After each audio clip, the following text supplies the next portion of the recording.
Hey y'all, Billy from Perma Pastures Farm. Okay, the other day you saw us make a makeshift hooch for the chickens to keep the sunlight. We weren't so much worried about the rain. But we have that hurricane or the remnants of it coming here sometime today. So we're going to try to knock out a few things before it gets here. Now typically, in the kind of rain we get out here, it's really not that much of a concern for these sheep. Even when it is pouring down rain, it's really not much of a concern. What is the bigger concern for us is that we use high-end mineral for all of our animals, especially these sheep, especially formulated by a pretty awesome vet out there that kind of specializes in hair sheep. Now, I don't know if you can see them or not, but we got two little rams down here. One's black, one's white. You know, I guess everybody wants names for everything. I guess we'll call the white one Paul McCartney and the black one Stevie Wonder. So here, Ebony and Ivory's out here. That's what we'll call them, Ebony and Ivory. They're out here living in perfect harmony. Yeah, I know, corny, but it works. Anyway, we've been taking their paddock. It's been moving from, we got the pigs, just to give you a basis of understanding, we got the pigs on the top side of the mountain. And then on the other side of the house where the mountain comes down this way, this is where we got the sheep. Now we got them strategically here for very, very different reasons. We want the impact, but we don't necessarily want pig impact.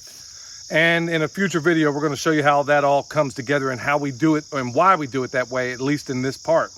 But what's important to us is to keep them dry to some extent, even though at this time of year they wouldn't mind the rain, but also to keep their mineral and the other things dry. Like I said, we go through minimal effort when it comes to put up shade because it really, or rain protection or snow protection, because it really doesn't require much. But once again, we're going to draw back to those days of when I was a U.S. Army sapper. Now, we've showed you videos before on how we make a one-rope bridge, how we do a lot of rigging, all the knots and stuff we do. Today, we're going to employ this and a little bit of 550 cord to sling a hooch from what we currently have available. In this case, we got a stump that we chopped off. It's, you know, I guess, judging by the growth, I could say it was coppiced. And over here, we got a regular tree. Okay, so all we're going to do is basically take this sail and we're going to attach it to here, here, and if we can find another place to attach it to, that's fine. If not, then we break these out. Bam, just regular tent stakes. You dig? So there really ain't much to it. So with that said, we're going to go ahead, me and William, we're going to go ahead and lay this thing out, think about how we do it. And really, folks, from start to finish, if we weren't filming this thing, it might take all of 5 minutes. But we're going to get them squared away and then we'll get right back to it.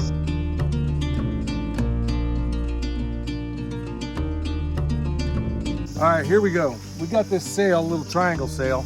Now when I hook this thing, I tend to like to hook it up because even if it's slack, it'll stay in there. But if you have it go the other way and it goes slack, it has a higher tendency to fall out. It won't matter in the long run, but it's just what I like to do.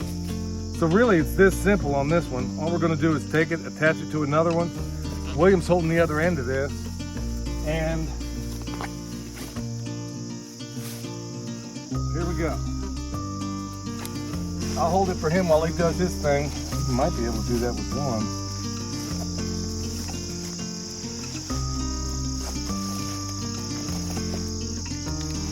Okay, so we got the two of these, you know, decent.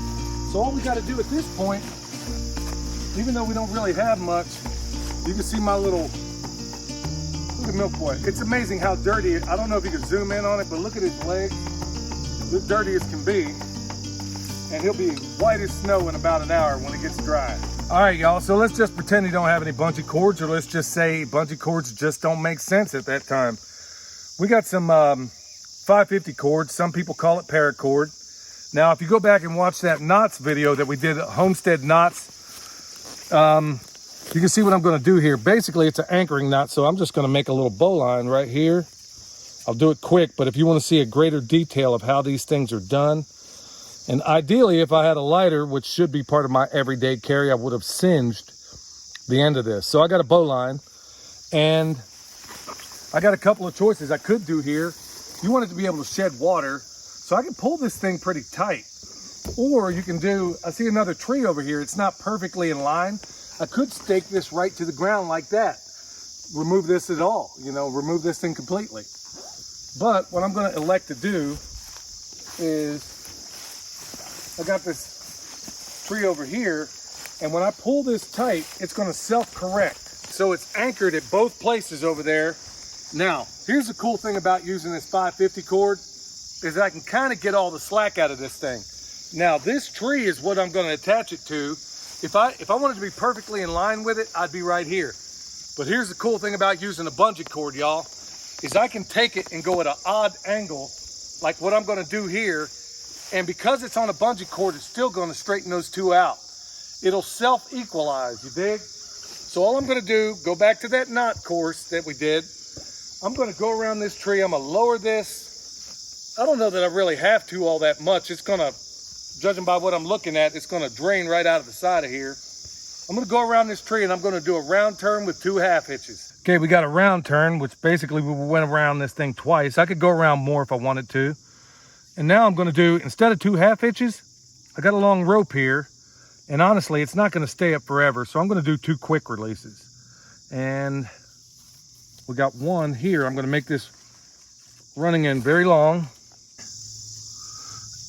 And there's your second quick release. So when I come out here and I'm ready to move this thing, all I have to do is pull this one, bam, and then pull this one. There you go.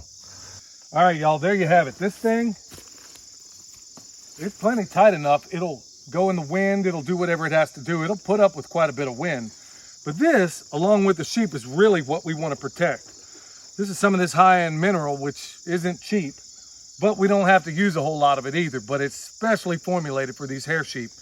And like I said, we get it from this vet down in Georgia, which, by the way, we're going to be buying some stock from pretty soon also. So there you have it. We're going to take this, stick it right there. Sheep have dry mineral. The water bucket's up there. Everything's good. So there you have it. I mean, I don't know if you can see it in here, but everything kind of drains this way or out this way. It's going to shed. And if the sheep want it, they got it. I mean, you really don't need more than that. So the cool thing about this environment where we're in very heavy mountainous terrain is that we can't use standard techniques of what other people have as far as sheep shelters. My friends Darren and Patty at Hacks for the Homestead, they sent me a picture the other day where they had a mobile one. And that's a fantastic idea, but you got to be on somewhat level ground. Knowing Darren, he could probably make it work in this terrain too, probably make it work on the moon. So go check them out. But also you have areas where you don't necessarily have the benefit of using what most people would think is standard means, because we work in a very, very rugged, tough, mountainous environment. So we got to come up with things like this to make it work. So folks, it's the only limitation you're going to have in any of this is yourself. You can find ways to get around this stuff. So hopefully this is helping somebody out there. Remember, folks, we got bone sauce for sale if you want it. We've been making batches left and right down there where Milk Boy is. We got comfrey for sale. And also, folks, if you want to support us on Patreon, check that out. But also, don't forget, we got the Back to the Land Festival coming up in October. And it's going to be in Tennessee. Go check that website out, y'all. It's going to be fun. You're going to see us. We're going to do a lot of cool stuff. Going to be a lot of cool people there.